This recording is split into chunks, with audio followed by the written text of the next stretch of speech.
ቲና ትሁትን ፈልጎ ወደ መጣው ሰውዬ ቤት በመሄድ ትሁት በጨለማ ልትጠፋ እንደነበረና እሷም ደግሞ የውሸት አታላት ልትሄድ ካለችበት መንገድ እንዳስቀረቻት ትነግረዋለች። ሰውየውም ትሰሚኛለሽ ትሁት ከዚህ በኋላ ከጄ እንድታመልጥ አልፈልግም። እሷ የሆነ ነገር ካሰበች ታደርገዋለች። ዛሬ ስላስቀረሻት ሌላ ቀን ትቀራለች ወይንም አትጠፋም ማለት አይደለም። በጥንቃቄ ስራሽን እንድትሰሪ ይፈልጋለሁ። በጭራሽ እንድታመልጠኝ አልፈልግም እያለ ቲናን በተደጋጋሚ ማስጠንቀቂያ እየሰጣት ነው። ሰላም ሰላም፣ ውድና የተከበራችሁ የቻናሌ ቤተሰቦች እንዴት ናችሁልኝ? ሰላም ናችሁ? የደህና ናችሁ ወይ? እኔ ሰላም ነኝ አልሐምዱሊላ። እንደተለመደው ወደ ቻናሌ በአዲስ ቪዲዮ ተከስቻለሁ። ቪዲዮ ስትጀምሩ ቤተሰብ ላይክ አድርጎ አይከፈልበትም፣ ቅንነት ለራስ ነው። እስከ ቪዲዮ ፍጻሜ አብራችሁኝ እንድትቆዩ በትህትና ጠይቃችኋለሁ። ቲናና ትሁትን ሊፈልግ የመጣው ሰውዬ ወይም ፈልጓት የመጣው ሰውዬ እንግዲህ ተፋጠው ይገኛሉ። ቲና ነገር ከዛ ከዚህ ማመላለስ ስለሆነ ስራዋ ትሁት ሁሉም ሰው በተኛበት ሻንጣዋን ይዛ ልትወጣ ስትል በር ላይ ይገጣጠማሉ። ቲና ትሁትን የት ልትሄጂ ነው በዚህ ሰዓት? በዚህ ጨለማማ መሄድ የለብሽም። ምን ተፈጥሮ ነው? ለምን ሳትነግሪ ለኔ ስትልም ትጠይቃታለች። ትሁት ግን ምንም እንዳልተፈጠረና መሄድ እንደምትፈልግ ብቻ ቤተሰቦቹም ደግሞ ማወቅ እንደሌለባቸው ምክንያቱም ስለሚከፋቸው ብላ ተደብቃ ልትሄድ ካለችበትም አስቀርታታለች። ቲና ግን ትሁትን ያስቀረችበት መንገድ የእውነት ለሷ አስባና ለሷ አዝናላት ሳይሆን ይህ ሰውዬ ቲናን በደንብ አድርገሽ ትሁትን ተከታትለሽ አሳልፈሽ ለእኔ ትሰጭኛለሽ ብሎም ስራ ስለሰጣት ነበረ። ቲና የእውነት ለትሁት አዝና መስሏት ትሁት የልቧን እያወጣች ታለቅሳለችም። እናም ወደ ቤት አስገብታትም የተፈጠረውን ነገር እንድትነግራትም ነበር የጠየቀችው። ትሁት ግን እያለቀሰች ነበር። ከማልቀስ ውጭ ምንም አላለቻትም።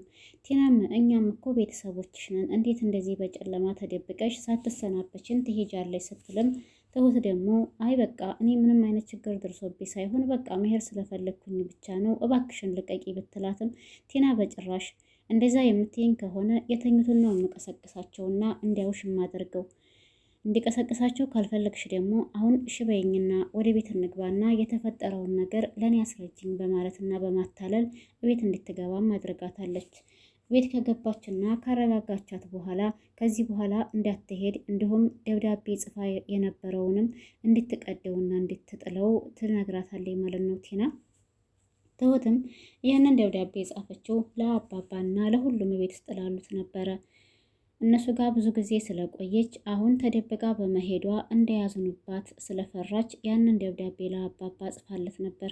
አባባንም አባዬ እኔ አንተን በጣም ነው የምወደሽ፣ ምናልባሽ ተደብቄ ስለሄድኩኝ ምንም እንድታዝንብኝ አልፈልግም፣ ለአንተ ያለኝን ፍቅር እንዲቀንስም እንዳታደርገኝ እያለችም ብዙ ነገሮችን ብላ ነበረ። ይህንን ወረቀት ቲና ቀዳዳ ወደ በረንዳ ላይ የጣለችው ቢሆንም አባባ ተቀምጦ ፊት ለፊቱ የተቀደደ ወረቀት ሲያይ ያንን ወረቀት ብድግ አድርጎ ሲያነበው ትሁት ለእነ አባባ የጻፈችው ደብዳቤ ነበረ። ይህንን ደብዳቤ ካነበበ በኋላ አባባ ሲበሳጭም ከተቀመጠበት ተነስቶ ቤቱን ለቆ ይወጣል። ባዳ ሲሉት ድሮም ባዳ ነው። እኛ በፊት ለፊት ልሄድ ስትለን አትሄጅም ብለን ስለከለከልናት እሷ ግን ለካ ተደብቃ ልትሄድ ነበረ ይልና አባባ በመበሳጨት ተነስቶ ከቤት ይወጣል። ቲናም ስራዋ አማረላት።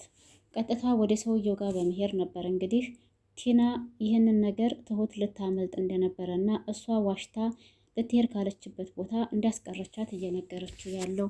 ሰውየውም ቲና በምትናገረው ነገር በጣም እየተበሳጨ ትሁት አንድ ነገር አደርጋለሁ ብላ ታሰበች እንደምታደርገው ወደኋላ እንደማትልም እየነገራት ነበረ። ሰውየውም ትሁት አሁን ካለችበት ቤት ብትወጣ ራሱ ወደ ቤተሰቦቿ ጋር እንደማትሄድ ጠንቅቄ ያውቃለሁ፣ ምክንያቱም እኔ ከዛ ከነሱ ሰፈር እንደማልጠፋ ታውቃለች ሲልም ነበረ።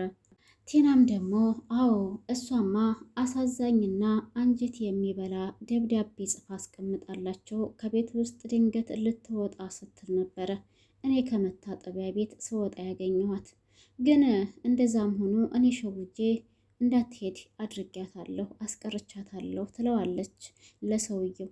ሰውየውም ደግሞ እሷ ከዛ ቤት ወጣች ማለት አድራሻዋን ታጠፋለች። ትሁትን አታውቂያትም። ትሁት አንድ ጊዜ ከጠፋች ጠፋች ነው። ዛሬ ላይ ብትቀርም ደግሞ በቀጣይ ልትጠፋ ትችላለች እያለ የመበሳጨት ስሜት ውስጥ ሆኖ ቲና ላይ ይጮህባታል። ሰውየውም ትሁት እዚህ እንደሆነች ለማወቅ ራሱ በጣም ብዙ ጊዜ እንደፈጅበትና ከዚህ በኋላ ደግሞ ትሁትን ከአይኑ እንድትጠፋ እንድትርቅ እንደማይፈልግም ነበረ በተደጋጋሚ ለቲና እየነገራት የነበረው። ቲናም ደግሞ ለሰውየው አዎ አንተ በጣም እንደምትፈልጋት ስለምታውቅ እኔ ደግሞ በደንብ አድርጌ አግባብቼ እንድትቀር አድርጊያታለሁኝ ስትለውም ሰውየውም አያንቺ አሁን ቀረች ማለት በቀጣይ ትቀራለች ማለት አይደለም እያልኩሽ እኮ ነው ይላታል። እርግጠኛ ነኝ ትሁት ዛሬ ላይ ያሰበችውን ሀሳብ ዛሬ ብትተወው ቀጣይ ላይ ግን እንደምታደርገው እርግጠኛ ነኝ። ስለዚህ አንቺ ማድረግ ያለብሽ ነገር የትሁት የቅርብ ወዳጇ ጓደኛዋ ሆነሽ መቀጠል አለብሽ ሲላትም ነበረ። ከዚህ በኋላ ቲና የትሁት ጓደኛ መሆን እንዳለባትና ሀሳቦቿን እሷ የምታደርጋቸውን ነገሮች አንድ በአንድ ሙሉ ለሙሉ ተቀብላ መስራት እንዳለባት በእሷ ባለችው ነገር መስማማት እንዳለባትም ለቲና ሰውየው እየነገራት ነው። ቲናም ደግሞ ሰውየው የፈለገውን ነገር ከተናገረ በኋላ እሷ ስራዋን በአግባቡ እየሰራች እንደሆነ ግን ደግሞ የራሷ የምትለውም ስራ ስለነበራት የእሷን ስራ ሰውየው ከምን እንዳደረሰላትም ነበር የጠየቀችው። ምክንያቱም እሷም የሆነ ነገር ሊሰጣት ስለሆነ ይህንን ስራ የገባችበት ፈቃደኛ ሆና ያ ማለት ትሁትን አሳልፋ ለሰውየው መስጠቱን የተስማማችበት ምክንያት የምትፈልገው ነገር አለ። እንግዲህ አጋቹ በቅርብ ጊዜ 1 ሚሊዮን ብር እንደሚያስፈልገው 1 ሚሊዮን ብር ታላመጣች እሷን ሊያጠፋት እንደሚችል ስለነገራት ያንን 1 ሚሊዮን ብር እንዲሰጣትም ጭምር እንዲሁም ደግሞ የነ ካሌብን ሀብት ወደ ራሷ እንዲያረግላትም ይመስለኛል እንግዲህ ቲና እየታገለች እና እየሞከረች ያለችው። ሰውየውም ደግሞ ለቲና ብር የጠየቃትን ሰውዬ እንዳስወገደውና ከዚህ በኋላ በጭራሽ ፊት ለፊቷ ሊቆም እንደማይችል ነበር የነገራት። ሲያሳስባት የነበረው የአጋቹ ጉዳይ ነበረ። 1 ሚሊዮን ብር ካላመጣች በሄደችበት እንደሚከታተላት ጥላዋ ሁላ እንደሚሆንም ነበር ያስጠነቀቃት። ያው መንገድ ላይ ስለተገጣጠሙ ትሁትን ሊፈልግ የመጣው ሰውዬ ደግሞ እንግዲህ አጋቹን አይታችሁታል እንዴት እንዲያሯሯጠውና እንዲያበረረው። ያንን ያክል ሰውነት ተሸክሞ ሩጫ አስባችሁታል? ዘወር ብሎ አይዘውም እንዴ? ቆይ አይ ድራማ። እናም እንግዲህ አስወግቼዋለሁ ብሏታል ቲና። እናም ቀጣይ ላይ ደግሞ ካሌብን ከቤት ውስጥ ማስወጣት እንዳለባት ነው እንግዲህ ትዕዛዝ የተሰጣት። ይህንን ሲነግራት ደግሞ ቲና ካሌብ ትሁትን እንደሚያፈቅራት ነበረ የነገረችው። ይህንን ሲሰማ ደግሞ ሰውየው በጣም ተበሳጨ። እንዴት ካሌብ ማለት ማን ነው ሰውየው ሲጀመር ሲላትም የእሷ ባል እንደሆነ የነገረችው። ባሏ እንደሆነ ስትነግረውም አንቺ ወራዳ፣ ሁለታችሁም ወራዶ ናችሁ፣ እንዴት አንቺ ቤት ውስጥ ሚስት ሆነሽ እያለሽ ቤት ውስጥ ያለችን አንዲትን ሰራተኛ እሱ ሊያፈቅር ይችላል? እንዴት ሊሆን ይችላል? እያለ እንግዲህ በጣም እየተበሳጨና ሲጠጣው የነበረውንም መጠጥ በደንብ አድርጎ እየተጋተው ነበረ። እኔማ ታሁን ትናለው እያልኩኝ ውሃ ይሆን እንዴ ግን የሚጠጣው? ልክ እንደ ውሃ ነው የሚጠጣው። በነገራችን ላይ የለመዱት ነገር ምንም አያደርግም መሰለኝ እንጂ ትን ይለዋል ብዬ እያሰብኩለት ነበረ እኔማ ማለት ነው ጋይስ። በጣም ሲጮህባትና ሲቆጣት ቲናም እኔ ታዲያ ምን ማድረግ እችላለሁኝ ያለችን እየተንቀጠቀጠች ነበረ።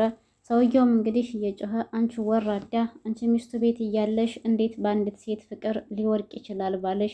አንቺ ሚስቱ አይደለሽም ወይ እያለም ነበረ። እንግዲህ በስድብ ጥርግርግ አድርጓታል። ቲናም በመደናገጥ ላይ ሆና ምን ማድረግ እንዳለባትም ስትጠይቀው መልሰሽ እኔኑ ምን እንደምታደርጊ ትጠይቅኛለሽ ወይ? ሴት ልጅ ብልሃተኛና ጥበበኛ ናት ይባላል። ስለዚህ የሆነ መፍትሄ አታጭም። ካሌብን ከትሁት ላይ እንድርቅ አድርጊው የሚል ትዕዛዝ ሰጥቷታል። ቲናም ይህን ነገር ሲነገራት ጥበብ ሲታደሉ ከጥበበኞቹ አልታደልሽም ወይ? ምንድነው ነገሩ ሲላትም ቲናም ደግሞ ግራ ተጋብታ እንዳለችና ካሌብ እሷን እንደማይመለከታት እንደማይፈልጋትም ነበረ ለሰውየው የነገረችው። ሰውየውም እኔ ምን ላድርግሽ ታዲያ ሰውየሽን ከትሁት ላይ አይኑን እንዲያነሳ ንገሪው ይልና ማስጠንቀቂያም ይሰጣታል። ቲናም ግዴታ ሰውየው ባለው ነገር መስማማት አለባት። አለበለዛም እሷ ያሰበችውና ያቀደችው እንዲሁም እንዲሳካልኝ ብላ የምትፈልገው ነገር በዚህ ነገር ካልተስማማች አይሳካላትም። ካሌብ ከትሁት ላይ የማይርቅ ከሆነ ሰውየውም አይኑን ጎልጉሎ እንደሚያወጣው ሲነግራት፣ ቲና ደግሞ የእሱን አይን ጎልጉሎ ቢያወጣው ምንም ደንታ እንደማይሰጣት ግን ደግሞ ሀብቱ በእሷ ስም እንዲሆንላት ነው እንግዲህ እየፈለገች ያለችው ይቺ የሀብት አፍቃሪ ማለት ነው። ከሀብት ጋር የተፈጠረች ነው የምትመስለው ቲና። ቤተሰብ ለማንኛውም ለዛሬ የነበረው ቪዲዮ ይህን ይመስል ነበረ። በቀጣይ ቪዲዮ እስከምንገናኝ በያላችሁ በሰላማችሁ ብዙ ትረፍ ይበልልኝ እያልኩኝ ለነበረን ቆይታ ከልብ አመሰግናለሁ። ላይክ ሼር አድርጉ።